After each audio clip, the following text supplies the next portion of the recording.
Hello, welcome to Insights, everyone. I'm Nnamdi Odipo. And I'm Elizabeth Omori. Thanks so much for joining us. This episode interrogates the poise of the 10th National Assembly just months after its inauguration and how certain decisions and development may or may not already signal the kind of legislative-executive relations that Nigerians are likely to witness going forward. Also, we appraised the factors driving the rather poor reading culture in Nigeria and the way forward. Elizabeth? We will also be examining the green skills, its benefits, and process of transition from normal jobs. And of course, how the youth or Nigerian youth would also factor in that equation. Time now to get started. I'm fascinated with the discourse on national monuments and assets and how much is being done to preserve and look into the language issue.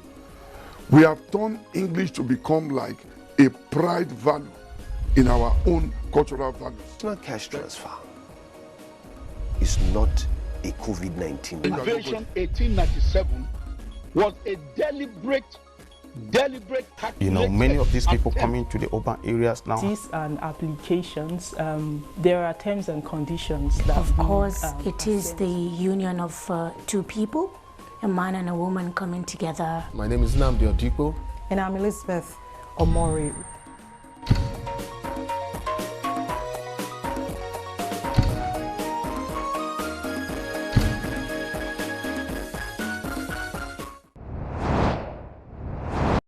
We begin this episode with an attempt to gauge the right kind of legislative-executive relations good for our democracy and for development. We've seen as reactions continue to trail the president's choice of ministers and the role that the National Assembly has played, and by that I mean the Senate in clearing 45 ministers so far.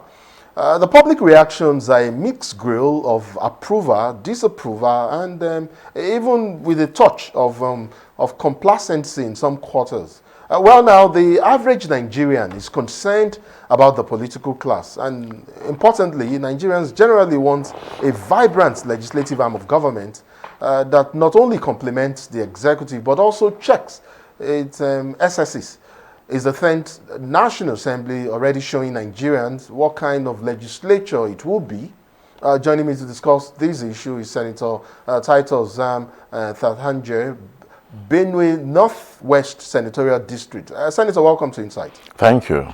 So I know you do not officially speak for the National Assembly, but I reckon as Chairman Senate Committee on Rules and Business, you must have a strong opinion on how well the legislature has fared since inauguration in early June. Do you think the National Assembly started on a high and as an institution that it has or may have signaled readiness to be independent, and truly autonomous as well? Take the emergence of the Senate leadership, for instance, as your takeoff point. Well, let me begin by thanking you for giving me this platform to also participate in the public discourse concerning the present state of affairs in the country, with particular regards to the leadership of the National Assembly, and in terms of the National Assembly's relationship with the executive. I'd like to begin by saying the whole essence of participating in governance at the national level has to do with the executive and legislative engagement for the betterment of this country. You know, the two branches of government, the executive and legislature, are independent, but they are supposed to work together in order to ensure good governance and ensure the overall development of the country. And so, yes, the executive arm of government controls the nation. It provides the leadership, but it has to go hand in hand with the legislature. So if the Senate President emerges through the support of Mr. President, there's nothing wrong about that. It all goes to show that Mr. President, being the leader of the country and being the head of government, has overriding control over the affairs of this country, be they in the legislature or the judicial arm of government. So the bottom line is that there is need for the two arms of government to work harmoniously for the overall development of this country. And in terms of how the Senate has fared since inauguration, early June? Yeah, Or is that too early to gauge at this point? No, the Senate has started very well. If you ask me, we are playing our role as the lawmaking body of this country to the best of our abilities, and so far, I don't see where we have failed in that responsibility. Okay. Senator, it figures that Nigerians are worried, or maybe should be worried, over what to expect from the legislature this time around. And I'm talking based on past experiences. Perhaps that's why they are worried. And though we cannot judge the current assembly with all that has transpired in the past, it is not uncommon practice to see the executive seek to use and manage coalitions within the Senate and even the House of Representatives to achieve preferred outcomes. Do you consider that in itself a form of control rather than negotiations to influence policy outcomes? Even though you've alluded to these very smooth executive legislative relations. I mean, you think is that like a given? Let me situate your concerns within the ambits of the presidential system of government that this country is operating. You know that in a presidential system, the three arms of government, namely the executive, the legislature, and the judiciary, are supposed to work harmoniously. Sometimes their functions even overlapped. But that does not mean one organ of the government is being subordinated to the other. The whole essence of that harmonious relationship is to ensure good governance. To what extent? And so, you know, every organ of government has their constitutional role to play. The National Assembly, being the legislature, has the duty to make laws, to also oversight the executive arm of government. And so, there is no way the branches of government can work in isolation. There must be a melting point. And so far, I haven't seen any issue with the relationship. If there are concerns that one organ of the government has failed in their responsibility, that is where the discussion should originate from. But to generalize that the executive, in your own interpretation, has an overbearing influence on the legislature just because Mr. President supported the emergence of the Senate President. Mr. President is the leader of this country. The executive branch of government carries out the day-to-day running of the government of the day as far as the presidential system of government is concerned. So there is no issue whatsoever. Unless if there are issues, you bring them to the table and we try them out. Okay, so let's take one issue now, and that's the ministerial screening. Yes. And how it went. You know, and how certain persons and groups have criticized the process as not being rigorous and tenacious. While, of course, these ministerial nominations fall within the president's prerogative, it is the prerogative of the Senate to screen and interrogate these or those nominated to gauge qualifications, perhaps gauge competence, look at their antecedents, and also gauge their readiness to serve for public good. No, anybody that says the screening can I just answer? You will take everything at once. Go ahead. You were, because I did see you on the floor of the Senate, especially when your nominee from Benue was there. I think I saw you. And would you say that the screening, using the criteria required by law, even using the Senate rules and of course public expectations, would you say that the Senate did a yeoman's job of the ministerial screening, and that whatever lapses being cited out there by some people in some quarters are just a figment of their imaginations? Look, I have been an active participant in the Nigerian project for quite a long time. I may not have been a senator before, but the last few months that I have served as a member of the National Assembly, particularly in the red chambers, I want to say that no ministerial screening in the history of the Fourth Republic has been as vigorous as this time around under the leadership of Senate President Godswill Akpabio. You will recall that Mr. President forwarded 48 nominees to the National Assembly, and only 45 came out as screened. The other 3 have had their screening stepped down, you know, I have never heard of that in the history, in the modern democracy, but in the Fourth Republic, it has always been garbage in, garbage out. This time around, we have had a difference in terms of the depth of the screening and the prying eyes that accompanied the presidential list of nominees, to the extent that some persons' names are kept in abeyance. I don't think any other National Assembly has had the courage to question the nominees from Mr. President. Aside that, the National Assembly is constitutionally empowered to scrutinize, to screen and not to interrogate. The job of the National Assembly is to look at the credentials, to look at the individual competences of the nominees, and to also seek to know if there are issues bordering on the records, on the integrity of the nominees. That is different from security checks. That's different from interrogating judicially the records of anybody. So what the National Assembly does is to look at the documents, look at the service background of the people nominated, and then pass them as having screened.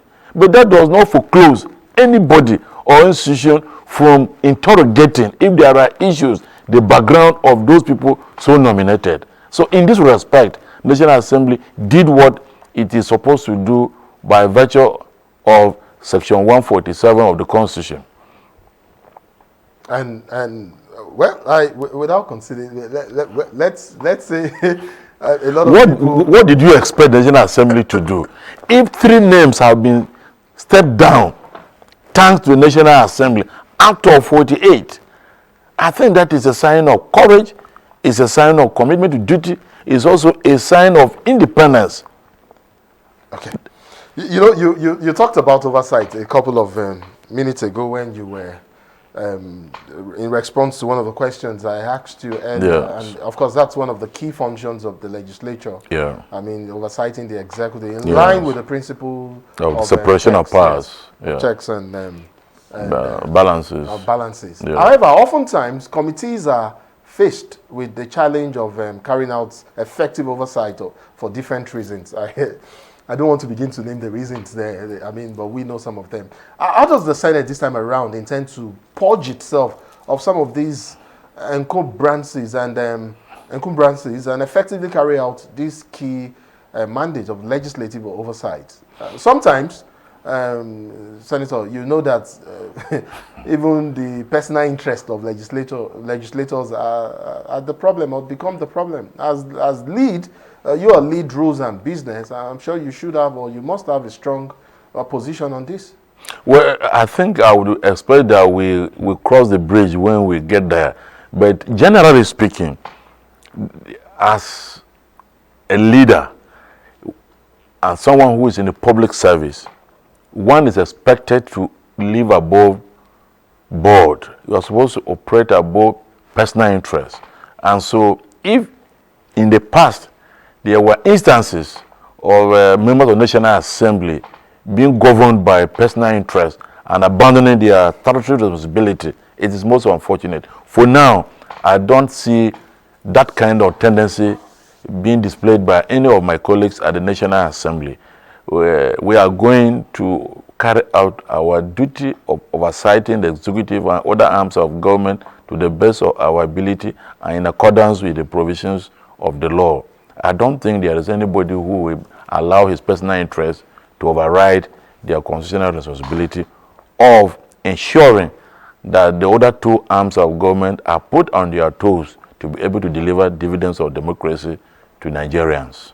I just said personal interest there. It isn't the only problem.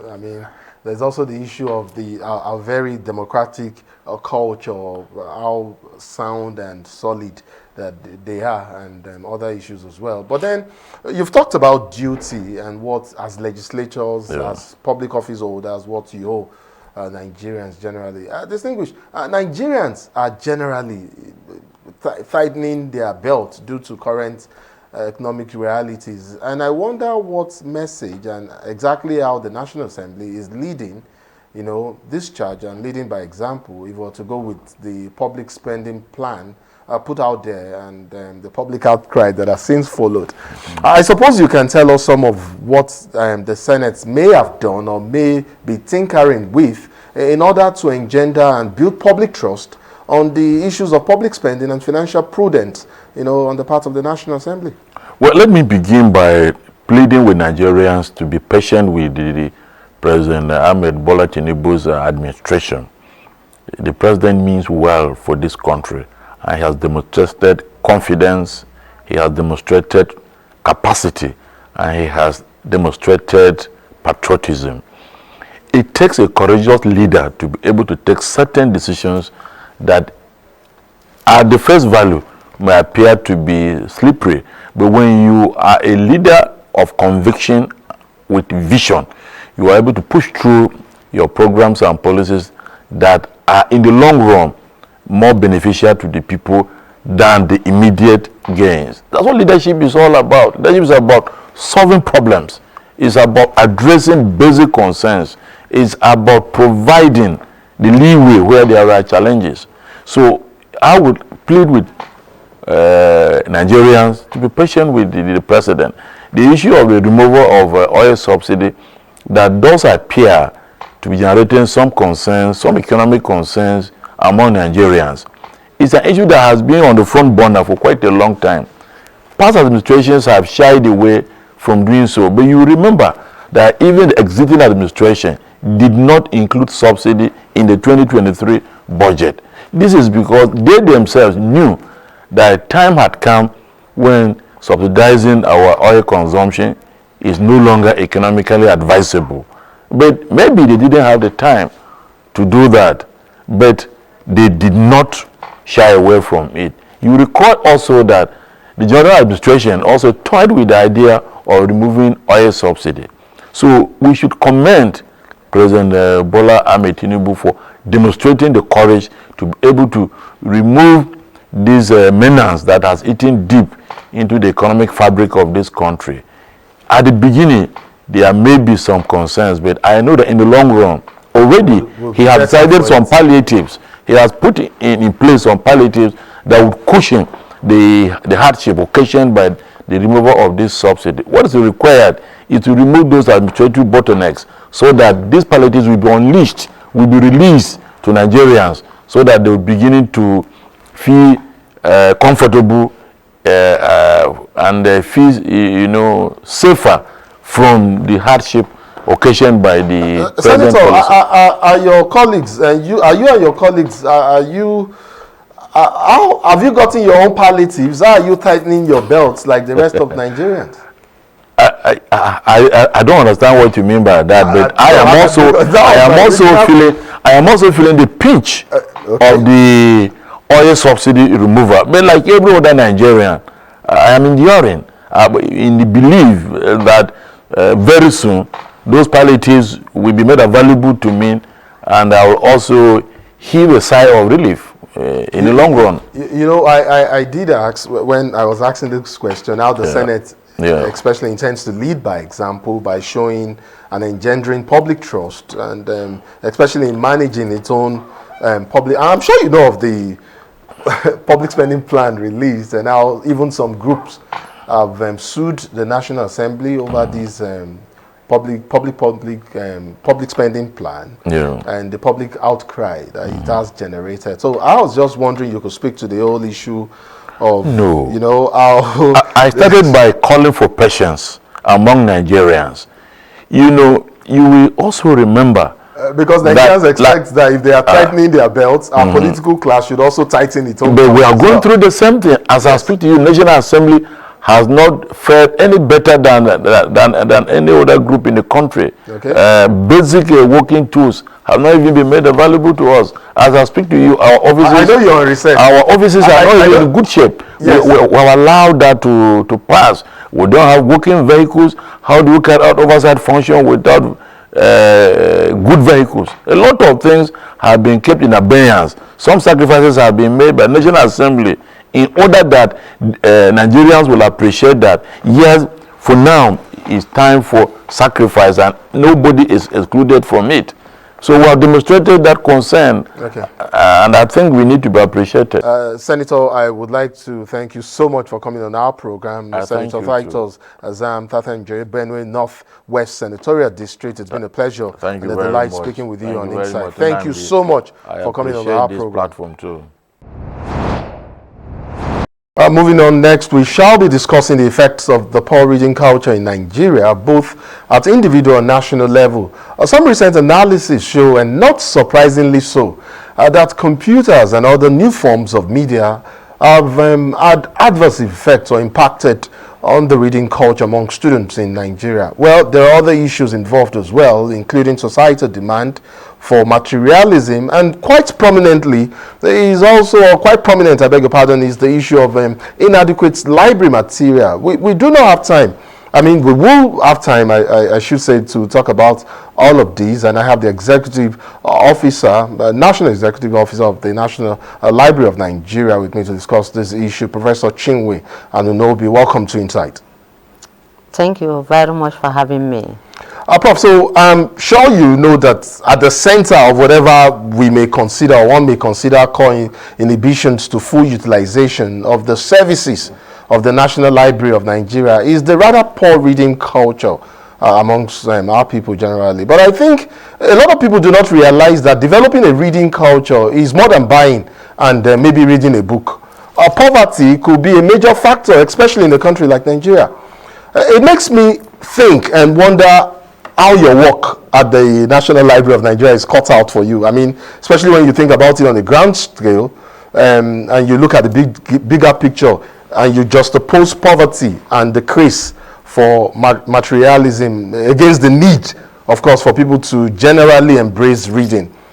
How easy or difficult would that be? I mean, or would it be for people to feel inclined towards investing more in reading when they are faced with poverty? Thank you for having me once more. I wouldn't want you to start with the issue of poverty. Why I wouldn't want to start with the issue of poverty is the fact that even before now, you have what we call the public library. Our colonial masters, they did not leave us all that empty. They keep donating books. And you have books in the public libraries in the states. And these states, they have community libraries in various local governments, even down to towns. Rather, you will call it an issue of ignorance. Oh, okay. Or nonchalant attitude. Let me use the second word, nonchalant attitude, of knowing the import of reading, the import of reading in the life of an individual. Again, why I shouldn't say that it's an issue of poverty is because people who read in the olden days, some of them did correspondence studies. Okay. They had the capacity and they had the ability to source for books where they are and read them. It was difficult. Books were more difficult to come by then, when they were even poorer than now. But then, suddenly, things began to change. From the grassroots, from the homes, up to the schools, and then the society in general. People began to think the other way around, and things become to run higher where people are no longer, because even if you don't read, you will stay pass. Parents began to think of how to cut corners, how to get their children's scores, marks without their reading. But during our own time, you must read to pass. So attitude. Yes. It's at the foundation of what, I mean, we consider part of the problem. Attitude, ignorance, nonchalant. That's nonchalant attitude. I called it nonchalant attitude. And also the mindset. In another balance, I said it's about extreme capitalism and the quest to get it fast without working for it. So I said parents are no longer directing their children, encouraging their children. If you can provide 3 square meals for your children, why can't you give the child a book to read? Somebody told me, instead of buying a toy for the child, I'll buy a book. Sometimes it used to be 100 naira before now, because I know I was buying for my children. So it is not an issue of poverty, it's an issue of attitude. And it continues to get viral. Children are not reading. And when they do not have that foundation from homes, you will agree with me that the earlier teachers, they have little libraries for their children. And their children, that's why you say the children of teachers, they read a lot and they do better. All these literary people you see, their parents are teachers. So they buy little books, small literature for them, develop. Ask Chimamanda, ask Dele Chinua Achebe, ask Wole Soyinka. They will tell you that they didn't just suddenly started reading. It started from the basis. So that's why I said parents from the homes, then get to the school. It got to the worst, because the teachers will not encourage the children to read. And where the teacher is even encouraging the children to read, some of them, they may not have a well-equipped library. And getting back home, they wouldn't give them an assignment that will even encourage their parents to look through their books and even look through the text. And by so doing, yes, the children will begin to read. So in essence, Prof, you've just, and I must admit, it does make a whole lot of sense when you explain it from, that perspective of not just, yes, there are poor families that embrace reading and encourage their children to read as well. And like you did say, if you can provide 2 or 3 meals per day, I mean, you can buy a book and encourage your child to embrace reading. So when you look at it from that perspective, I mean, it does make a whole lot of sense. And even though you're not fully embracing the fact that harsh economic realities may be a causative factor, I also do realize the explicit and even implicit demand of meeting the demands, or the mandates, I should say, of your agency, or the National Library of Nigeria, especially how it intends to address the preservation of Nigeria's literary heritage and preservation of some of our reading or writing materials. I'd like to ask you, I know you took over, or you assumed office sometime 2 years ago. How much so has this challenge been, especially when you look at the bulk of what still subsists as challenges, and where you're coming from, and what you met on the ground? What would you say, or what would you say you've seen play out in the last 2 years, and also, or how much so has the National Library of Nigeria come to play in trying to reverse the trend? Thank you very much. The National Library has a key mandate of preservation as a bibliographic center, and also to encourage reading. For preservation means that it is a national heritage. It is the national memory.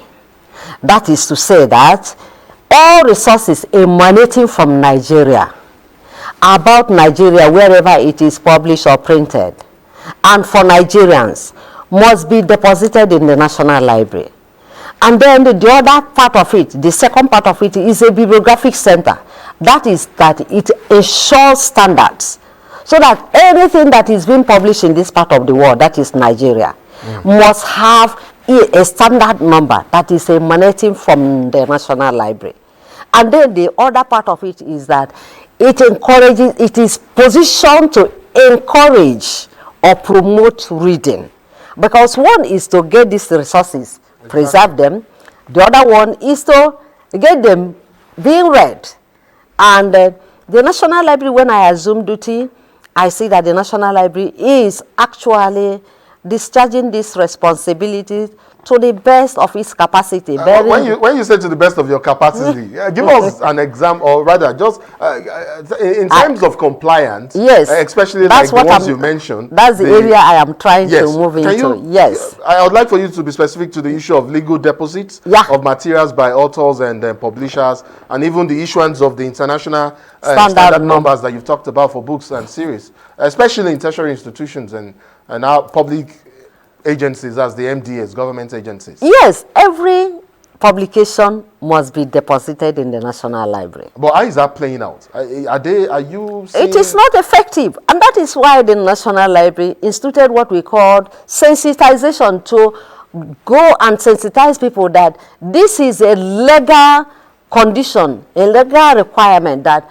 whatever is published in this country must be deposited in the National Library. They do not know. Some of them, they do know, but they do not want to comply. So what we do is to go to them and tell them, this is a requirement, you must have it. Actually, for federal publications, publication by federal government, they should deposit 25 copies in the National Library. And for publications emanating from the state, they should deposit 10 copies.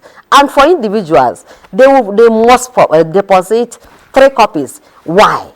25 copies because the National Library has the mandate to establish branches all over the Federation, in all the states of the Federation. So when you deposit these 25 copies, at least 2/3 of the branches in the country will have one copy of that publication. Then for the states, at least your states and some states in the zone and other states close to you will have the publication.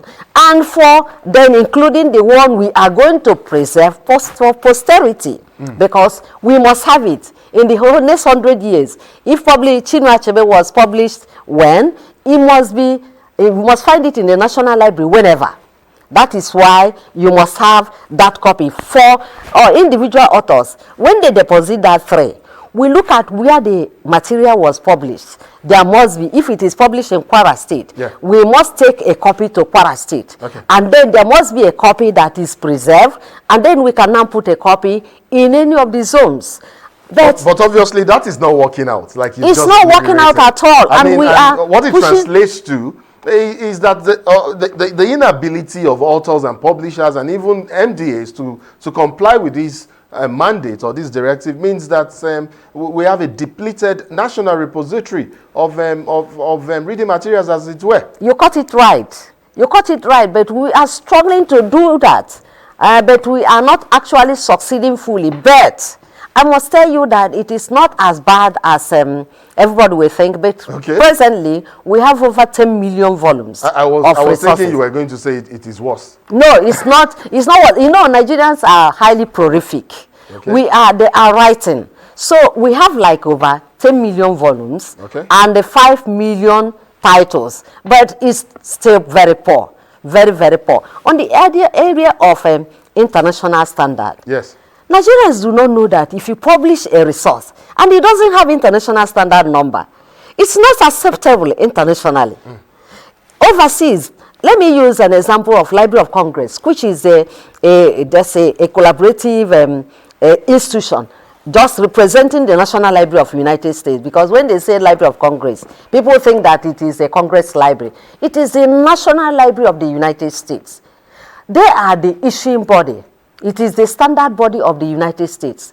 And when there are no book, no journal, no proceedings, no newsletter is published in the United States without either international standard book number or international serial number. And incidentally, when I discussed with the National Librarian of the Library of Congress, he said it could take like 1 month before they could issue, 2 months, 3 months before they could issue this international standard number. But in Nigeria, we struggle because we have automated the platform. You don't need to come to us.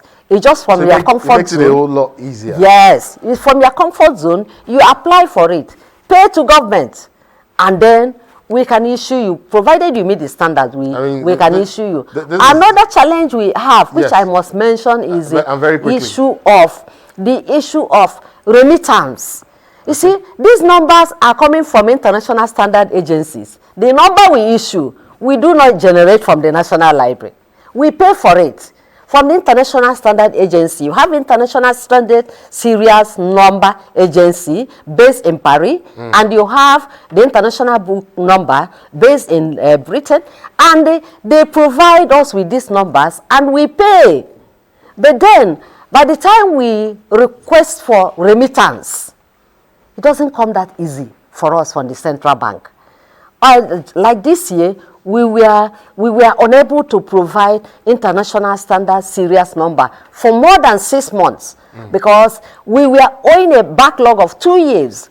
Okay. Not at the National Library, because we remit the money. Once the printers and publishers pay, we remit. But it's for them to be remitted from the central bank. So, Prof, I'm sorry to butt in here, but I need to move you along real quick because we're fast losing time. You know, when you talked, we were speaking earlier on the reading culture, you mentioned a couple of names, but I'd like for us to backtrack a bit and go to that issue. I am fascinated, and intrigued by the paradox, presented in the analysis of the effects of social media addiction on reading culture in Nigeria. On the surface, it will seem that the social media, which of course facilitates or has facilitated information convergence, broadens the space for reading and increases, the level of literacy amongst people in every nation, in a nation as Nigeria. But we see an addiction level here in Nigeria that has adverse effects, especially on young adults. Wherein lies the problem? Is it in the quality of information available online, or does the problem lie squarely, and again, maybe I'll quote you here, with the attitude of the users and how they utilize what is on the platform and for what purposes? Is it attitude here again? Thank you very much. I want to tell you that social media is destroying the psyche of Nigerians. Some developed countries have actually seen the consequence, and they have, like China.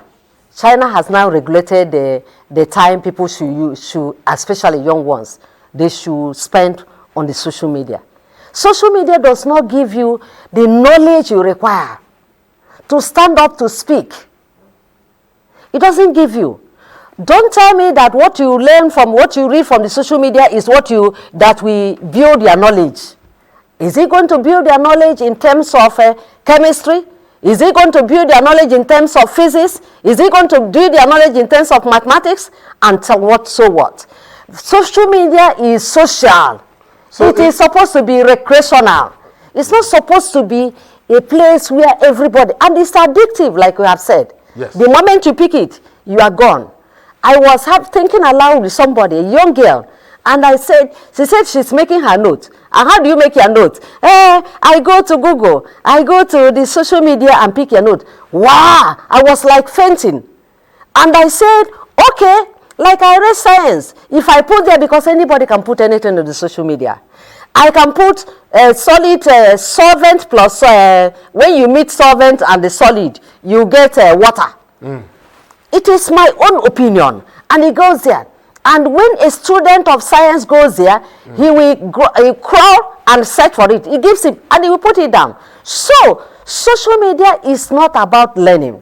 Social media is destroying, and let me tell you, people, dementia will continue. Alzheimer will continue unless people bend down to read. Not only reading, they can read, if you say that, that you can read in electronic format. Go and buy your children Kindle. Go and buy your children smart facilities and load the electronic books. Otherwise, the social media they are looking at is not going to help their knowledge. Prof, I wanted us to talk about yet another sad paradox. I mean, especially when you think about the enormous talent and recognition that we get from some of our works, internationally. I'm not just talking about, and you've mentioned a couple of names, previously. And thank you so much, Professor Chinwe Anunobi, Yes. Chief Executive Officer, National Library of Nigeria, for coming on the program. It's been a delightful, episode. It's been quite insightful, I should say. I'd like to thank you so much for coming on Insight. Thank you very, very much indeed. Thank you for having me. I appreciate you, please. Elizabeth Omoru is up next. The world is embarking on a green transition. The shift towards an environmentally sustainable and climate-friendly world is critical not only for responding to the global climate crisis, but also to achieve the Sustainable Development Goals.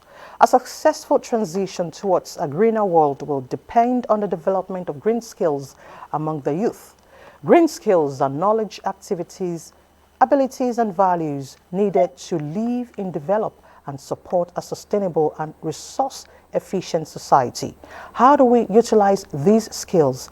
My guest, George Asamani, who joins us via Zoom, will speak to us. Mr. George, thank you so much for joining us on Insights. Thank you for having me, and also good morning to your viewers and your listeners. Thank you. Thank you so much. All right, the world is embarking on a green transition, and the youth have roles to play. How can they be fully involved? Well, thanks for that question. I think this conversation is timely. As I'm sure you know and your viewers know, this past weekend we celebrated the International Youth Day. And it's a day where we recognize the importance of youth, we support youth, and we help to drive initiatives for youth going forward. Obviously, youth are important because they are, without sounding cliche, they are our future. Youth of today will be the leaders of today and tomorrow. And so, we're in a time where we're celebrating the youth, essentially. Look at sub-Saharan Africa. Firstly, the youth population in Africa, as we all know, is quite significant. 70% of our population is under the age of 30. A lot of people describe that as our advantage, and it is absolutely an advantage for us in Africa. But really, it's only an advantage if that many youth have the right skills. We're trying to play our part, or we are playing our part, by providing the skill of project management. Why project management in particular? Because what are youth looking for? One of the things that youth are looking for is jobs. And one of the jobs that's most in demand and is becoming in greater demand is project management. You know, we can only build a greener world when the skills are developed. And then the development of green skills is no longer an option, but a necessity. Will leveraging these skills solve some of the challenges affecting our youth globally? Absolutely, absolutely. So, one of the key challenges affecting our youth globally is availability of jobs. There are a lot of jobs that are available but not accessible, which speaks to the point of how can youth access these jobs, or how can youth get the skills so that they're deemed qualified to access these jobs. So it comes back to organizations such as PMI being able to provide the support for youth to access these kind of jobs. Aside from the jobs that exist now, we also have to think about the jobs that will exist in the future. One of the things that we look at, looking at the theme of International Youth, is around climate. And when you look at climate, of course, it's a big conversation. People talking about the health of the planet, people talking about sustainability, and what that means going forward is that as the urgency increases when you look at sustainable jobs, and then also as technology also increases, we're going to see more and more new jobs. Some of the data suggests that up to 30 to 40% of the jobs in future do not actually exist yet, which means that the youth of today need to be prepared for the jobs of tomorrow, which are going to arise because of climate and because of technology. So again, coming back to our responsibility as PMI, Project Management Institute, project management is one of those skills which is transferable and also in demand. So we are really, really partnering with youth and youth organizations to be able to have the skills that they need in the future, as the demand is already there, actually. All right, you said some jobs are actually available, but they're not accessible. Why is this so? Because we have a large population, and there's, for various reasons, whether it's economic circumstance, quality of education, for various reasons, there are some skills gaps. So we are working with various organizations around the continent to be able to fill those skills gaps. To your question about existing jobs that are not accessible, one of the key things is having the people with the right skills. People with the right skills. Okay, so why is Africa not utilizing these skills effectively to bridge economic gaps? Well, I'm not sure I would say Africa's not utilizing the skills effectively. There's probably more complex reasons why this is the case. What I do know is that when I look at project management, we can clearly see that there's a demand for more project managers.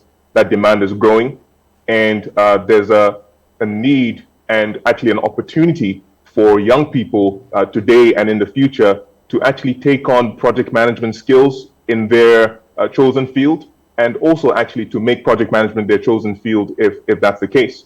And so by doing this, people with the skill of project management can actually work with organizations to make sure that those organizations are getting stuff done, are achieving their strategic objectives. And when organizations achieve their strategic objectives, our economies benefit. So then there's a direct correlation between the success of projects and the quality of project managers and the success of our economies.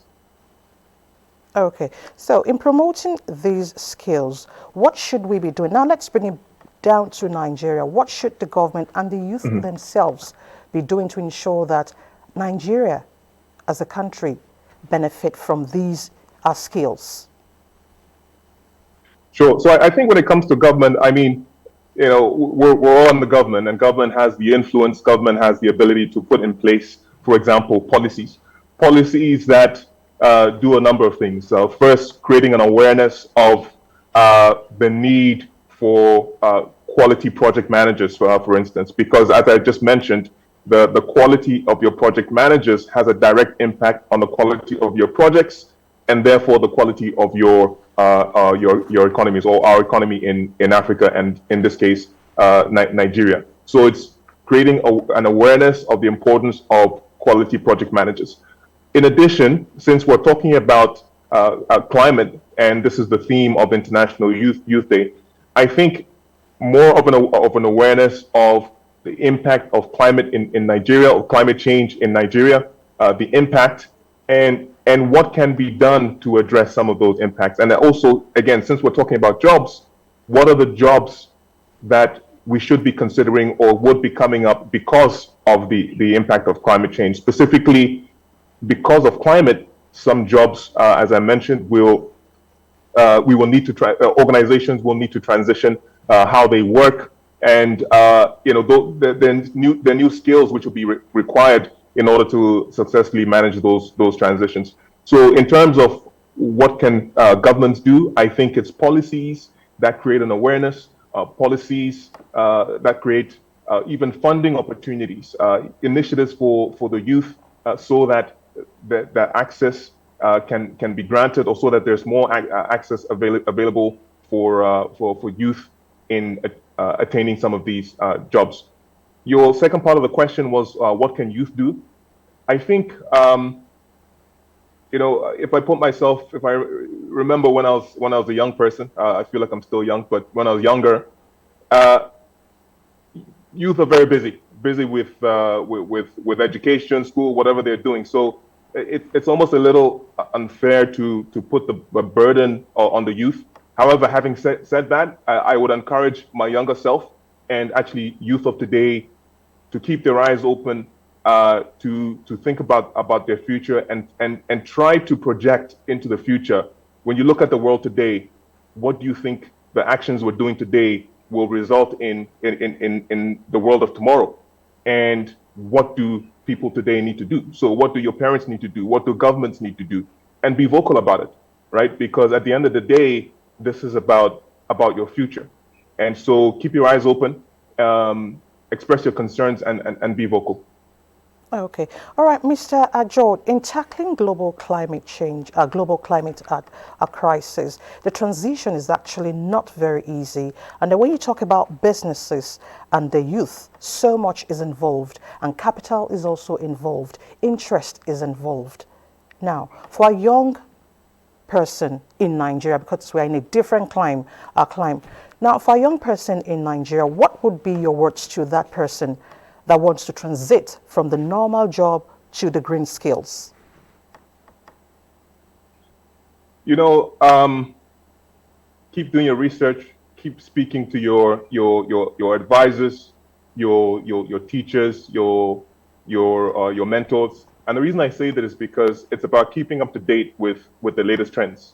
I think when you look at the topic of climate, environment, sustainability, to be honest, it's new to all of us, right? I don't think any one person has the single golden answer. We're all learning as we're all in a new phase of the planet, really. And so for a young person, I would say stay as informed as possible and keep your ear to the ground. Specifically, how can you do that? If there are certain clubs at your university, for example, climate club, environment club, project management club, any group or professional association or youth or association that is focused on the specific topics, join them and find other ways to stay informed as well. Essentially what I'm saying is stay plugged in, stay informed, because things are changing, information is changing. We're in a changing world right now that's rapidly changing faster than ever before. So it's important to stay informed and stay plugged in. All right, Mr. George Asamani, I want to thank you so much for joining us on Insight. Thank you very much for your thoughts. Thank you, appreciate it. Thank you, Thank have you a good so day. much. Thanks.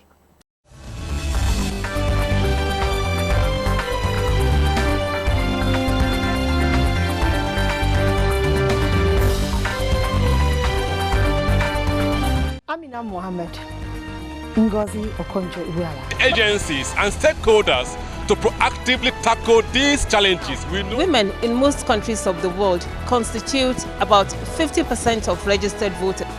Williams, reporting for Dateline 360. In Jos, Caleb Gochin, Dateline 360.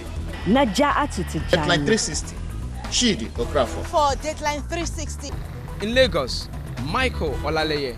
Reporting for Dateline 360. I am Omosola Omojola. Thanks for tuning in to Dateline 360.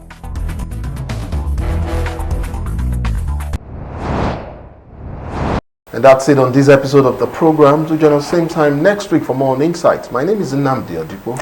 And I'm Elizabeth Omori. We'll see you next week. Remain patriotic. Bye for now.